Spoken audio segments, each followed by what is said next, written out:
kita tidak mengakui 9 days line Cina. Sesuai dengan apa statement Ibu Menteri Luar Negeri sudah menyatakan bahwa kita non-claimant state. Natuna Utara ini tidak bisa diselesaikan oleh Bakamla sendiri atau oleh Angkatan Laut, oleh KKP. Tidak bisa hanya kita nangkap, ngusir. Itu nggak bakalan selesai sampai kapanpun.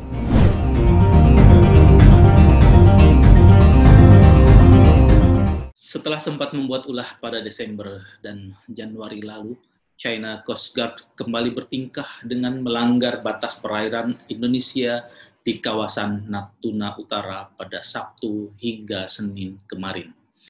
Beruntung sejumlah kapal patroli milik Badan Keamanan Laut bersama TNI Angkatan Laut berhasil mengusirnya tanpa insiden berarti. Aksi-aksi semacam ini sepertinya tidak akan berhenti.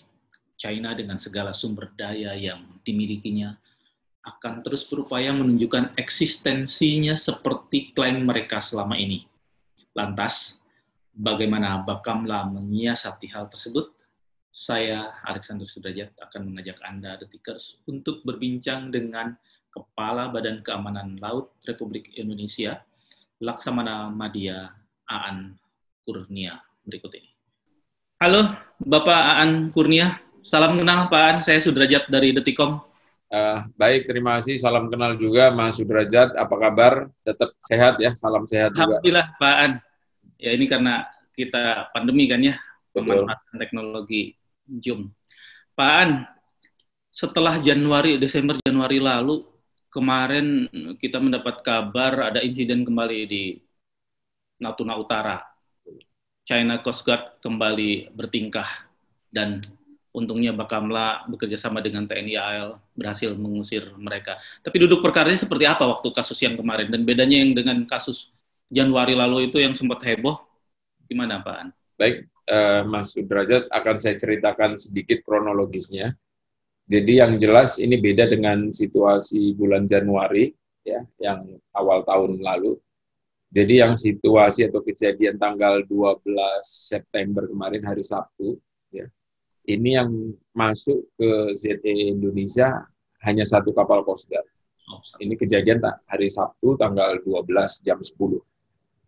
Nah, kita ngelihat dulu aturan main di sini di laut internasional atau di ZEE. Di ZEE sebetulnya kapal kalau hanya melintas saja boleh saja, jadi tidak dilarang.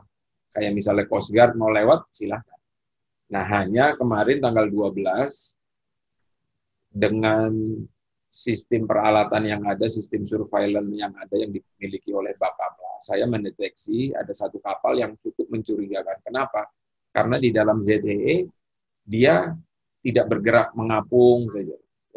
Ada dari data atau informasi awal ini, saya perintahkan ke unsur-unsur saya yang sedang melaksanakan operasi cegah tangkal 2002. Kebetulan 2 minggu yang lalu hari Jumat saya melepas secara resmi operasi cegah tangkal 2020. Saya cerita sedikit tentang operasi cegah tangkal. Jadi operasi cegah tangkal ini operasinya Bakamla untuk penegakan hukum di laut. Nah, yang khusus untuk operasi cegah tangkal ini saya bekerja sama juga dengan Kementerian Sosial dan BNPB. Jadi selain saya melaksanakan penegakan hukum, saya juga akan berkunjung ke pulau-pulau terluar atau pulau-pulau yang terpencil yang jarang dikunjungi. Sambil saya melaksanakan pengecekan rapid dan saya juga membagikan peralatan COVID ini seperti sarung tangan, masker, kemudian saya siapkan leaflet bagaimana hidup normal, new normal yang disampaikan oleh pemerintah. Kita tetap harus jaga jarak, pakai masker, dan lain sebagainya. Nah, ini yang akan saya sosialisasikan ke saudara-saudara kita yang ada di pulau terpencil. Kemudian dengan Kementerian Sosial saya juga akan memberikan ya semacam bantuan sosial untuk saudara-saudara kita yang memang perlu di pulau-pulau terluar. Nah, kejadian kembali lagi ke tanggal 12. Tanggal 12 setelah saya deteksi kapal yang mencurigakan, saya deketi, betul ternyata ini kapal China Coast Guard. Nah, setelah kita dekati sampai jarak 1000 yard. 1000 yard itu kurang lebih kalau dimeterkan kurang lebih hampir 1700 meter. Nah, itu udah cukup dekat kalau di laut. Kemudian kita bisa berkomunikasi dengan radio. Kita tanya, apa kepentingannya di sini kapal Coast Guard Cina, dan yang mengagetkan kita. Dia bilang, oh ini wilayah saya, katanya. Saya sedang melaksanakan patroli di sini. Nah, akhirnya dari komandan kapal KN Nipah ini, yang di bawah Bakamla, dia bilang, oh tidak, ini ZTE Indonesia berdasarkan UNCLOS dan lain sebagainya.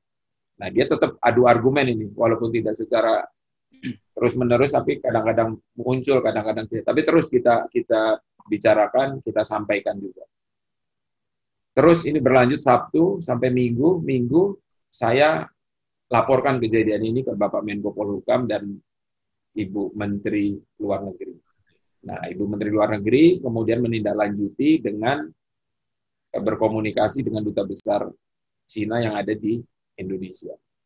Intinya ada apa? Keinginan kan mungkin Bapak Mas Sudrajat sudah tahu juga ya, dari Wamen kalau nggak salah sudah menyatakan, nanyakan keberadaan kapal Coast Guard Cina ada apa di ZTE. Sekali lagi, kalau dia hanya melintas, it's okay, nggak ada masalah. Nah, yang tidak boleh ini kan ngapung. Apalagi dia sempat lego jangkar. Lego jangkar itu membuang saut, jadi dia diam cukup lama, mulai Sabtu sampai Minggu. Akhirnya kita deketi terus dengan kapal Bakamla, kita bayang-bayangi terus lah itu, sambil kita komunikasi. Intinya tidak bisa, ini berdasarkan aturan internasional, ini resmi punya Indonesia, jadi dia tetap bersikukuh, oh tidak, gini-gini, terus. Nah, sambil saya membuat laporan ke Menko Polhukam, kemudian ke Menteri Luar Negeri, saya juga berkoordinasi dengan Angkatan Laut. Kebetulan Angkatan Laut juga ada operasi di sana, saya di backup dengan kapal Angkatan Laut, tapi memang tidak dekat, kurang lebih jarak sampai 2 atau 3 mil di belakang saya. Apabila terjadi sesuatu, dia siap membackup saya. Gambarannya seperti itu, Mas. Jadi nggak sampai muncul insiden melontarkan sesuatu gitu ya dari kapal. Jangan dong, jangan. Ya, saya terus terang tidak berharap ada insiden seperti itu. Cukup diselesaikan secara diplomasi. Kita sama Cina baik kok, maksudnya hubungan dagang kita baik, kemudian ekonomi kita juga banyak yang bergiat dengan Cina. Nah, ini yang harapan saya, ini tetap terjaga hubungan kita. Walaupun dia agak nakal-nakal dikit, ya tetap kita harus tegas di situ. Jadi simbol-simbol negara harus hadir di daerah yang masih grey atau yang memang masih diklaim oleh beberapa negara. Tapi ingat, kita sama Cina, kita tidak mengakui 9 days line Cina. Ya, sesuai dengan apa statement Ibu Menteri Luar Negeri sudah menyatakan bahwa kita non-claimant state. Beda dengan Filipina, dengan Malaysia, dengan lain. Karena memang tidak ada sangkut pautnya kita dengan 9 days line. Nah, tapi kemarin yang agak mengagetkan kita ya di komunikasi radio itu. Demikian. Nah, itu kan perginya Senin jam berapa, Pak? Dan dia ngeloyor gitu aja setelah Senin jam 11.20 pagi hari. Jadi mulai dari hari, bayangin, Sabtu, Minggu, Senin.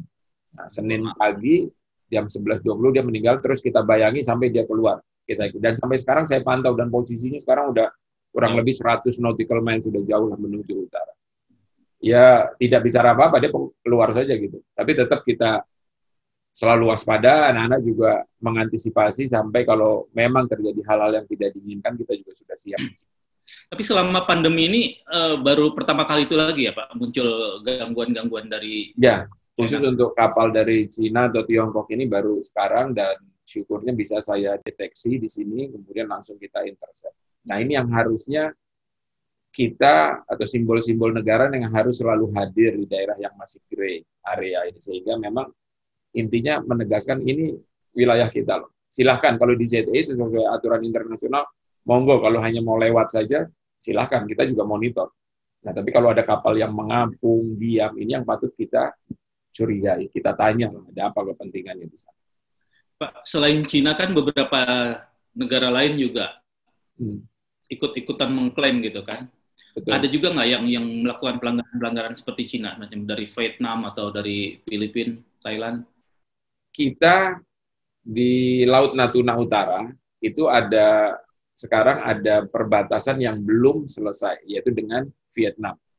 Kita ngeklaim ZTE, dia mengklaim landas kontinen. Ini ada daerah overlapping. Ini kalau dengan Vietnam memang kita sepakat, dia punya dasar, kita punya dasar. Ini yang masih menjadi perundingan antara Kementerian Luar Negeri, dari Hidros, Angkatan Laut. Ini semua udah beberapa kali kita memang merapatkan untuk batas wilayah. Kalau itu memang secara formal kita laksanakan dengan Vietnam.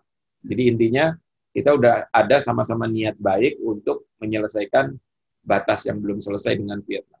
Ingat ya, kita punya 10 batas laut di Indonesia ini. Dan 10-10-nya belum selesai, Mas. Ya. Kenapa yang di Laut Natuna ini agak sering atau agak hangat? Karena di Laut Natuna ini sumber daya alamnya luar biasa. Ini yang menjadi ya agak rame lah di sini. Sama lah saya analogikan seperti saya punya pekarangan. Di pekarangan itu banyak pohon-pohon buah yang berbuah manis sehingga banyak orang yang mau datang.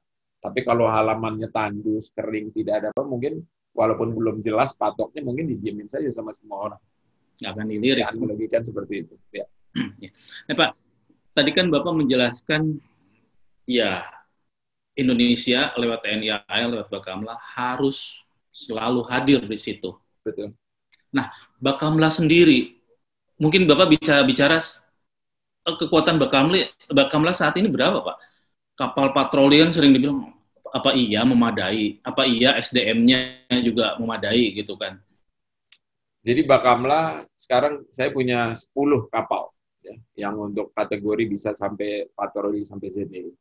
Dan itu sangat kurang. Jadi kondisi masih sekitar ya 30%. Idealnya saya ada 60 kapal. Ya. Kalau kapal-kapal yang agak kecil kayak katamaran, raid itu yang untuk di shallow water atau di sungai-sungai ada beberapa, ada banyak. Tapi saya idealnya punya 67 dan saya berharap juga ditambah kapal-kapal saya. Ya, nah ini makanya dengan situasi seperti sekarang, akhirnya saya banyak operasi ini berkolaborasi atau bekerja sama dengan Angkatan Laut, dengan KKP untuk saling menutupi di daerah-daerah seperti itu. Untuk anggaran saya juga relatif masih kurang. Kebetulan nanti hari Senin saya akan RDP dengan Komisi 1, nanti ini juga akan saya sampaikan. Karena sekarang, karena sekarang untuk situasi daerah yang masih belum selesai batas negara, ini kita melaksanakan grey operation. Ya, jadi di daerah abu-abu ini kita melaksanakan grey zone operation. Kenapa saya bilang grey zone operation? Ini jadi di daerah grey zone operation itu bisa situasinya damai, bisa langsung eskalasinya juga naik. Nah, tapi dikedepankan di grey zone operation ini, yang dikedepankan adalah kapal-kapal pemerintah seperti Bakamla atau Coast Guard. Tidak dikedepankan kapal-kapal militer. Kenapa? Karena kalau kapal-kapal militer ini eskalasinya udah mau perang tandanya di sini kan. Nah, ini jangan. Sekarang kita lihat Cina. Cina taktiknya seperti itu. Dia yang dikedepankan adalah kapal-kapal nelayan. Di dalam kapal nelayan ini ada namanya CMM. Cina Maritime Militia atau milisi-milisi atau nelayan yang sudah dididik atau semacam kita namanya bela negara seperti itu. Sehingga dia rasa nasionalisnya tinggi. Nah, baru di lapis keduanya kapal-kapal Coast Guard, baru lapis ketiganya kapal Angkatan Laut. Ini selalu dia, kalau saya perhatikan analisa saya, dia selalu mengganggu seperti itu. Jadi yang dikedepankan nanti kapal nelayan, habis itu kapal Coast Guard. Kapal perangnya tidak. Dia hanya standby saja, nge-backup. Kalau terjadi sesuatu baru muncul. Nah, jadi harapan mereka mungkin dunia internasional, oh iya, ini bukan kapal militer kok yang masuk, jadi kapal-kapal sipil, bukan kapal kombatan dalam hal ini. Nah, oleh sebab itu, kita juga harus menghadapi dengan kapal-kapal Bakamla dalam hal ini, dalam situasi damai. Ya. Kalau situasi perang, lain lagi ceritanya, itu kapal-kapal Angkatan Laut nanti yang memang harus maju dengan peralatan yang canggih. Demikian. Itu tadi Bapak bilang 10 tuh di Natuna atau disebar ke berbagai daerah? Ini kan juga problem juga ya. Natuna. Saya punya 3 zona maritim ya. Zona maritim 1 itu ada di Batam, itu zona maritim barat. Ya. Kemudian zona maritim tengah ada di Bitung, Manado. Zona maritim timur ada di Ambon. Nah, tiap-tiap zona saya bagi ada 4, 3 untuk pembagian. Nah, itu sangat kurang. Ya. Tapi sekarang dengan situasi seperti ini saya deploy ke sana ada 2 kapal. 1 standby lagi di Batam untuk membackup kalau ada apa-apa. 1 kapal berapa personel? kurang lebih 60, ada yang 70. Artinya juga masih sangat kurang di situ ya. Kalau kapal standar udah cukup segitu untuk personil kapal. Untuk senjata saja, ini alhamdulillah saya baru diizinkan beli senjata ini. Kemarin saya menghadap Bapak Menhan itu bulan Juli mungkin. Nah ini lagi proses. Dan kemarin syukurnya saya udah bawa senjata 12,7 tuh. Jadi begitu saya menghadap Bapak Menhan, proses administrasi selesai semua, saya langsung beli senjata dari Pindad 12,7. Jadi kejadian Januari, Bakamla tidak bawa senjata, hanya doa saja kita ke sana. Ya. Nah sekarang alhamdulillah udah bawa senjata, jadi ya kalau ada eskalasi naik dikit kita juga udah bisa bela diri lah untuk self defense di sini. Ya itulah. Kalau guyonan ya mungkin Bakamla ya sering-sering lah ada insiden ya, biar tiap ada insiden ada penambahan gitu kan. Artinya ada perhatian serius gitu kan dari pemerintah maupun dari parlemen gitu kan. Nah itu saja kemarin begitu kejadian Januari langsung kan dari DPR dukung segera beli senjata. Nah ternyata tidak semudah itu, memang prosesnya, aturannya yang di tempat kita ini yang agak ya banyak birokrasi lah. Tapi alhamdulillah ini baru selesai, dan kemarin itu pun saya sangat-sangat dibantu oleh Bapak Menhan. Beliau langsung telepon ke Direktur Pindadnya harus segera pokok dipasang. Untungnya sudah dipasang. Jadi anak-anak intinya di lapangan lebih pede lah. Mungkin Mas Sudrajat bisa lihat Cina itu meriamnya udah 76 mm kapal Coast Guard ini. Lihat mungkin foto itu udah ada senjatanya. Kita senjatanya 12,7 masih nyempil, masih kecil lah. Tapi paling nggak itu juga saya bersyukur lah. Daripada nggak bawa senjata sama sekali, minimal kalau ditembak bisa ngebales di situ. Ya. Kejadian Januari itu tidak pakai senjata sama sekali. Dan sekarang alhamdulillah sudah bisa pakai senjata.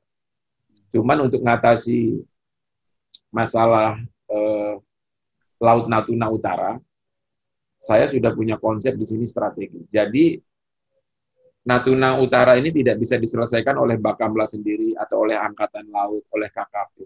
Tidak bisa hanya kita nangkap, ngusir. Itu nggak bakalan selesai sampai kapanpun. Ya. Ada upaya diplomasi di situ ya? Betul. Tapi langkah itu harus kita laksanakan. Saya, Angkatan Laut, KKP, hadir di sana itu adalah simbol-simbol negara. Intinya, ini tanah gue loh, laut gue loh. Ini harus ada yang jaga. Itu tetap harus saya hadir. Hanya yang belum kita langkah kedua, yaitu mengeksploitasi, eksplorasi sumber daya alam yang ada di Natuna. Contoh, harusnya nelayan kita bisa hadir di sana. Sehingga kita bisa memanfaatkan ekonomi yang ada di sana. Ini belum ada. Saya sudah ke Natuna. Januari lalu bukannya dikirim ratusan nelayan kita, Pak? Dengan betul. Jadi di Bakamla, atas inisiasi dari Menko Polhukam, kita mengirim 30 nelayan Pantura, kapal-kapal yang besar ke Natuna. Belum sebulan dia udah minta balik lagi. Karena apa? Karena alat tangkapnya masih sesuai aturan yang masih ada di kita, mengikat. Kemudian juga mungkin mentalnya belum siap di sana. Nah ini memang harus ada kekhususan lah untuk hadirnya nelayan di Laut Natuna Utara. Karena kalau tidak, nanti yang memanfaatkan ikannya ya Vietnam, ya Cina. Nah sementara nelayan-nelayan Natuna sendiri itu hanya nelayan-nelayan tradisional. Kapalnya hanya panjang 5 meter, paling besar dia hanya 10 ton. Itu hanya, ya nggak sampai 12 mil. Jadi dia belum bisa sampai ke laut lepas. Nah ini yang kita sayangkan. Dan di sana juga masalah, kalau kita kemarin datangkan nelayan Pantura, nelayan sana juga kurang happy. Iya, iya. Nah itu juga dilema kita internal. Tapi saya yakin itu bisa kita selesaikan kalau mungkin ada dialog, ada komunikasi di sini. Sehingga betul-betul kita bisa memanfaatkan Laut Natuna Utara sendiri. Nah ini sekarang, itu yang tadi saya bilang. Dalam waktu dekat kita tetap simbol-simbol negara, saya harus hadir di sana menjaga. Tapi ini bukan menyelesaikan masalah. Yang kedua, harusnya kita bisa mengirim nelayan-nelayan kita untuk bergiat di sana. Bukan hanya nelayan, tapi mungkin akademisi kita, ahli-ahli kita, adakan dong riset, adakan dong penelitian di Laut Natuna Utara. Sehingga betul-betul kita bisa memanfaatkan. Ini belum. Data terakhir yang saya dapat, Laut Natuna Utara ini diteliti tahun 80-an. 96 atau 80. Jadi udah lama sekali. Dan itu juga tidak direalisasikan untuk actionnya. Nah ini sayang kan. Nah yang ketiga, ini kita harus membangun CBM, Confident Building Measure, atau membuat kesepahaman antar tetangga. Kita harus sepakat jangka panjangnya Laut Natuna Utara atau Laut Cina Selatan ini bukan menjadi daerah konflik. Ya. Kemarin baru ada pertemuan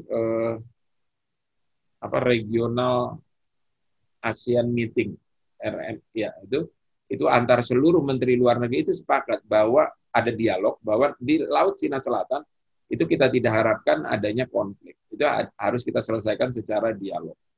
Nah, ke depan kita harus bangun ini negara-negara yang memang ada ya selisih paham dengan Tiongkok, kita harusnya kompak.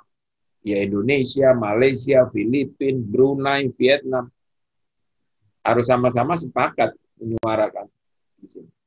Sehingga harapan kita Laut Cina Selatan ini aman, kita bisa bergiat di sana secara ekonomi dan hubungan kita baik ke Cina kemanapun baik. Nah itu harapan kita.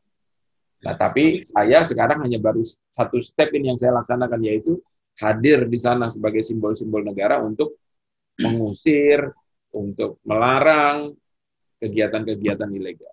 Tapi itu tidak menyelesaikan masalah. Pak, tapi media Cina kemarin malah merilis pernyataan dari petinggi Partai Komunis Cina yang bilang kami siap berperang dengan ASEAN, bahkan dengan Amerika Serikat sekalipun, dan siap memenangkan pertempuran di Cina Selatan. Ini malah ngeri gitu. Gimana jadi? Ya, kalau menurut saya itu bahasa yang sudah disiapkan lah sama Cina. Jadi kalau setiap ada bagian sewor juga. Ya, jadi kalau ada setiap kapalnya yang melanggar selalu dia bilang enggak, ini sesuai aturan. Padahal Cina dengan Filipina itu ada overlapping di teritorialnya Filipina. Itu sudah maju ke International Court of Justice sama ke PCA, Permanent Court of Arbitrage. Itu sudah dinyatakan secara internasional bahwa klaim Cina salah atau keliru atau tidak benar dengan 9 days lainnya itu. Tapi dia karena mungkin superpower ya tetap aja kekeh di sini. Ya, nah itulah contohnya, namanya ya orang gede lah, maksudnya dia punya kuat ya, akhirnya ya saya enaknya mungkin gitu. Mentang-mentang gitu ya.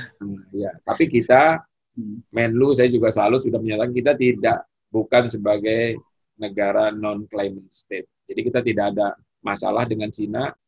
Itu bukan tidak ada daerah yang berbatasan atau yang memang harus diselesaikan dengan Cina, nggak ada. Karena 9 days line itu tidak ada koordinatnya. Bagaimana kita mau menyelesaikan batas negara, tapi koordinatnya ditanya tidak ada. Kan aneh di sini, kan nggak bisa jadi. Begitu. Nah Pak, tadi kan soal kehadiran ya, soal eksplorasi juga, Bapak bilang melibatkan nelayan. Nah persoalannya ketika nelayan yang dikirim dari Pantura jauh-jauh gitu kan, nelayan lokalnya cemburu tanda petik gitu kan. Ada solusi bersama dengan Kementerian KKP, pembicaraan sejauh ini gimana Pak untuk membangkitkan atau menaikkan keterampilan para nelayan lokal, kemudian mungkin backup dari pemerintah untuk perlengkapan kapalnya, bahan bakarnya, semacam itu? Sebetulnya kemarin yang sudah kita laksanakan kesepakatan 13 kementerian lembaga itu melibatkan Pertamina juga ya. Jadi bahkan di sana sudah dapat subsidi lah khusus dari Pertamina untuk nelayan-nelayan Pantura kita untuk operasi di Laut Natuna Utara sana. Cuman memang kendalanya yaitu mungkin mentalnya belum siap, kemudian penduduk Natunanya sendiri belum siap menerima gitu di sini untuk kehadiran saudara-saudaranya dari Pantura. Mereka tanda kutip masih, wah nanti kalau diambilin ikannya sama yang Pantura habis misalnya. Padahal tanda kutip juga malah orang asing juga masuk ke sana gitu. Kalau kita menjaga terus sementara kita tidak manfaatkan, ini juga dilema bagi kita. Nah cuman saya berharap di sini di daerah gray zone area ini atau daerah yang khusus ini harusnya peraturannya agak beda. Memang dilarang menggunakan troll di sana. Nah, tapi sementara Vietnam, Cina semua menggunakan troll di sana. Nah, ini masih pendapat pribadi saya ya. Mungkin bisa saja diizinkan nelayan kita yang besar-besar itu pakai troll, tapi khusus nangkap di Laut Natuna Utara. Tapi tidak boleh di tempat lain. Itu salah satu contoh solusi.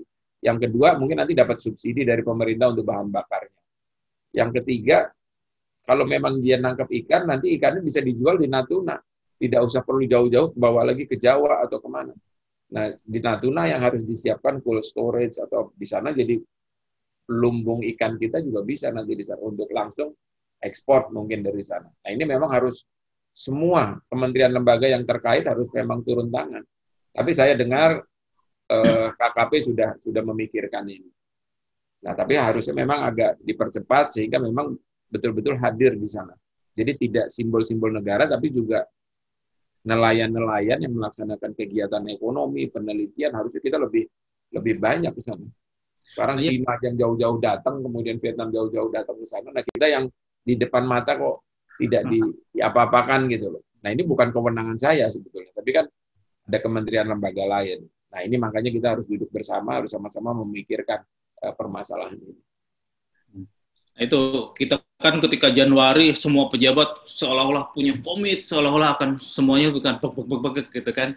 Begitu muncul lagi ternyata perkembangannya ya mungkin kurang signifikan juga ya untuk eksistensi kehadiran kita di sana itu. Ya, tapi gini Mas Derajatnya, mungkin situasi sekarang kan orang fokus ke COVID ini. Mungkin memang kita sekarang lagi ada musibah semua, kemudian juga ekonomi juga dengan akibat COVID ini luar biasa. Ya mungkin sementara kita maklumi lah. Yang penting kita tetap menjaga dulu. Nah, tapi sambil saya harap proses untuk hadir nanti nelayan-nelayan di sana ini juga yang tetap harus kita rencanakan lagi dengan baik. Pak, kalau dari sisi payung hukumnya bagaimana Pak? Saya ingat waktu Bapak awal-awal menjabat kan sempat menemui Pak Menko Polhukam tuh. Menyebut katanya waktu itu ada berapa belasan lah ya, ada belasan undang-undang yang tumpang tindih. Nah, kajian-kajian sekarang sudah sejauh mana dan nanti perumusannya supaya bisa mungkin payung hukumnya ini menjadi satu gitu, nggak tumpang tindih lagi, wujudnya akan seperti apa itu? Awalnya memang untuk Undang-Undang KAMLA, Undang-Undang Nomor 32 tentang Kelautan, ini waktu saya dilantik oleh Bapak Presiden, diharapkan dalam waktu dekat nanti akan ada Omnibus Law tentang kelautan di sini. Yaitu 24 undang-undang yang masih tumpang tindih nanti akan disederhanakan, sehingga nanti di laut ini untuk penegakan hukum jelas hanya satu, Bakamla atau Indonesian Coast Guard. Dalam hal ini Bakamla.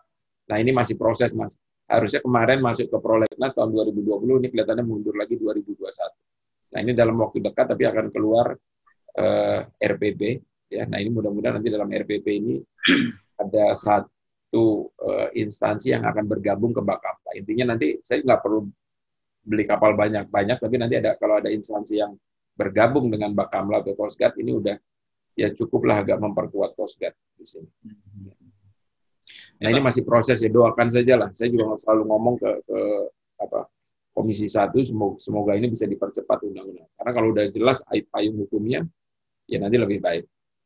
Karena sekarang di Indonesia ini ya terlalu banyak lah penegak hukum, sehingga teman-teman kita, saudara-saudara kita pelaku kegiatan ekonomi di laut ini terlalu banyak instansi yang punya kewenangan untuk memeriksa, untuk ngecek. Padahal yang diperiksa mungkin sama saja di sini.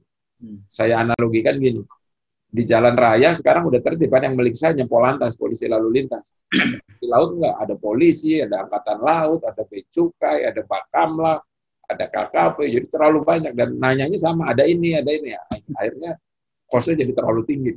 Nah, ini makanya Presiden sudah menginstruksikan segera disederhanakan undang-undang ini, sehingga satu, yang ada nanti Bakamla atau Indonesian Coast Guard. Pak, ada mungkin pertanyaan awam, Pak. Ini Bakamla, terus ada polisi perairan udara, gitu ya. Mungkin kalau saya sih bilang ya iyalah, kalau polisi air udara mungkin hanya kriminal-kriminal biasa. Tapi mungkin kalau dari sisi Pak, penjelasan seperti apa Pak? Bedanya itu ada signifikan banget kan? Yang sangat signifikan, Badan Keamanan Laut atau Indonesian Coast Guard ini punya tugas, fungsi atau 3 ya. Yang pertama maritime security, kemudian maritime safety, Dan yang ketiga, saya sebagai komponen cadangan Angkatan Laut kalau eskalasi ini meningkat untuk defense. Saya di undang-undang ini saya bisa beroperasi sampai ke ZEE. Sampai sekarang yang kemarin ke perbatasan. Kalau polisi tidak, dia hanya 12 mil di dalam teritorial saja karena berlaku hukum nasional. Nah, kalau saya sampai 200 nautical mile, itu contoh yang sangat signifikan. Ya. Dan bukan berarti nanti kalau misalnya bergabung dengan Bakamla, semua kewenangan Bea Cukai, kewenangan ini hilang, tidak. Tetap kepabeanan ada di Bea Cukai, tetap masalah yang pidana-pidana ini di polisi. Hanya untuk pemeriksaan patroli ini hanya satu institusi mungkin nanti. Dan yang di laut hanya ada dua, Angkatan Laut dengan Bakamla saja. Angkatan Laut penegakan kedaulatan, Bakamla penegakan hukum. Karena di negara-negara maju semua sekarang sudah seperti itu, sudah tertib. Kita lihat sekarang Cina ada Coast Guard, Jepang, Malaysia, Vietnam, semua udah punya Coast Guard masing-masing. Demikian. Bakamla sendiri sebetulnya sudah identik dengan Coast Guard kan? Sudah. Namanya Bakamla kan? Ya. Nggak tidak disebut Indonesia Coast Guard gitu nggak ya? Tidak. Tapi di kapal saya ada tulisan Indonesia Coast Guard. Bisa dilihat. Ya. Tidak harus pakai nama apa Coast Guard gitu, tapi Bakamla adalah ya Indonesian Coast Guard, Badan Keamanan Laut. Selain merapikan berbagai undang-undang terkait kelautan yang perlu disederhanakan seperti Bapak bilang tadi, kira-kira apalagi Pak yang perlu dibenahi agar Bakamla ke depan kiprahnya lebih optimal dan setara dengan Coast Guard dari negara-negara lain? Yang jelas saya banyak PR di sini sejak saya dilantik sama Bapak Presiden. Yang pertama, dari SDM saya satukanlah visi misi Bakamla ini untuk bisa lebih baik ke depan. Karena Mas Sudrajat tahu bahwa Bakamla ini bukan hanya dari Angkatan Laut, jadi di dalam ini ada jaksa, ada Angkatan Darat, ada kepolisian, ada Angkatan Udara, ada Angkatan Laut, ada ASN. Nah ini saya harus samakanlah visi misi saya, kemudian standar knowledge, standar skill, ini yang harus saya samakan. Bakamla ini bukan militer, ya. Bakamla adalah semi militer di sini, ya. Tidak secanggih kapal-kapal angkatan laut mungkin yang saya harapkan, tidak. Tapi yang penting saya bisa menembak, punya senjata untuk self defense, untuk pertahanan saja. Karena yang saya hadapi adalah kejahatan, ya. Jadi seperti mungkin perikanan, masalah narkoba, mungkin masalah smuggling, mungkin masalah pelanggaran lintas batas dan lain sebagainya. Ya.